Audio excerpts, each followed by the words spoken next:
Assalamualaikum warahmatullahi wabarakatuh. Salam sejahtera bagi kita semua.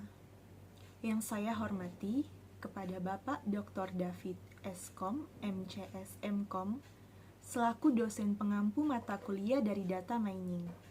Perkenalkan, nama saya Johan dengan NIM 2211038847.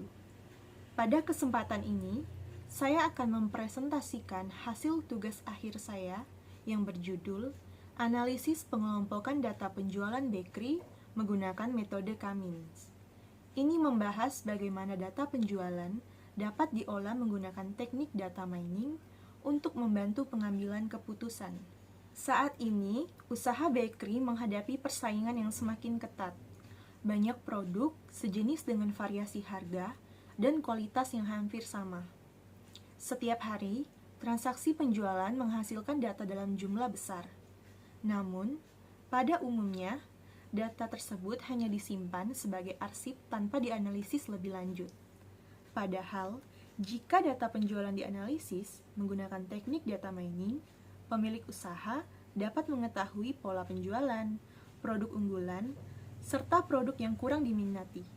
Oleh karena itu, penelitian ini dilakukan untuk memanfaatkan data penjualan bakery agar dapat memberikan informasi yang bernilai bagi pengambilan keputusan bisnis. Tujuan penelitian ini adalah melakukan proses pengolahan data, menentukan jumlah klaster terbaik menggunakan elbow method, serta menganalisis hasil clustering untuk mengetahui pola penjualan produk bakery. Hasil penelitian ini diharapkan dapat membantu pemilik usaha bakery dalam memahami produk unggulan dan menjadi referensi bagi penelitian selanjutnya di bidang analisis data penjualan. Data mining merupakan proses untuk menggali pola dan informasi penting dari data dalam jumlah yang besar. Dalam penelitian ini, data mining digunakan untuk menganalisis data penjualan bakery. Clustering adalah teknik pengelompokan data tanpa label. Data yang mirip akan berada dalam satu kelompok, sedangkan data yang berbeda berada di klaster lain. Cummins bekerja dengan menentukan pusat klaster atau centroid, kemudian mengelompokkan data berdasarkan jarak terdekat. Proses ini dilakukan secara iteratif hingga hasil stabil. Dataset yang digunakan berupa data transaksi penjualan bakery dengan total lebih dari 20.000 data. Fokus penelitian diarahkan pada total penjualan setiap produk. Penelitian ini dilakukan melalui beberapa tahapan, dimulai dari pembersihan data, normalisasi, penentuan jumlah klaster, hingga proses clustering menggunakan Cummins.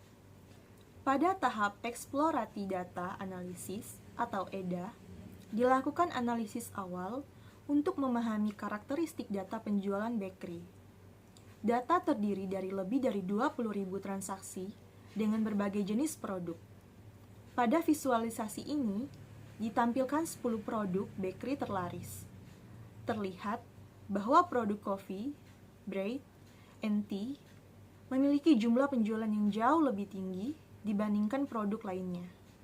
Hal ini menunjukkan adanya ketimpangan distribusi penjualan, di mana hanya beberapa produk yang mendominasi total penjualan.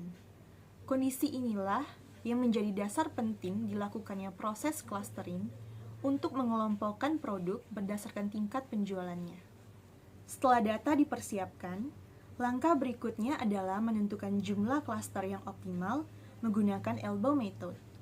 Grafik elbow menunjukkan hubungan antara jumlah klaster dengan nilai WCSS atau Within Cluster Sum of Square. Semakin kecil nilai WCSS, semakin homogen data dalam satu klaster. Pada grafik ini, terlihat penurunan WCSS yang tajam dari klaster 1 hingga klaster 3. Kemudian, penurunannya mulai melandai. Titik inilah yang disebut sebagai titik siku atau elbow, sehingga jumlah klaster optimal yang digunakan dalam penelitian ini adalah 3 klaster. Pada slide ini, ditampilkan hasil visualisasi clustering menggunakan metode Cummins dalam bentuk 2 dimensi. Setiap titik merepresentasikan satu produk bakery, sedangkan warna yang berbeda menunjukkan klaster yang berbeda. Terlihat bahwa data berhasil dipisahkan ke dalam 3 kelompok utama. Klaster pertama berisi produk dengan tingkat penjualan rendah, klaster kedua menunjukkan produk dengan penjualan menengah, dan klaster ketiga berisi produk dengan penjualan tinggi. Pemisahan ini menunjukkan bahwa metode Cummins mampu mengelompokkan data penjualan bakery secara efektif. Berdasarkan hasil clustering, produk kopi termasuk dalam klaster dengan tingkat penjualan tertinggi, sehingga dapat dikategorikan sebagai produk unggulan. Produk bread berada pada klaster penjualan menengah yang menunjukkan penjualan stabil. Sementara itu, sebagian besar produk lainnya masuk ke dalam klaster penjualan rendah. Produk-produk ini perlu dievaluasi lebih lanjut, baik dari sisi harga, kualitas, maupun strategi promosi. Dengan adanya hasil ini, pemilik usaha dapat menyusun strategi bisnis yang lebih tepat sasaran. Metode Cummins berhasil mengelompokkan data penjualan bakery dengan baik dan menghasilkan informasi yang bermanfaat. Kedepan, diharapkan penelitian ini dapat dikembangkan dengan menambahkan atribut lain agar hasil analisis semakin komprehensif. Sekian dari presentasi saya. Terima kasih atas perhatian Bapak. Saya ucapkan terima kasih. Wassalamualaikum warahmatullahi wabarakatuh.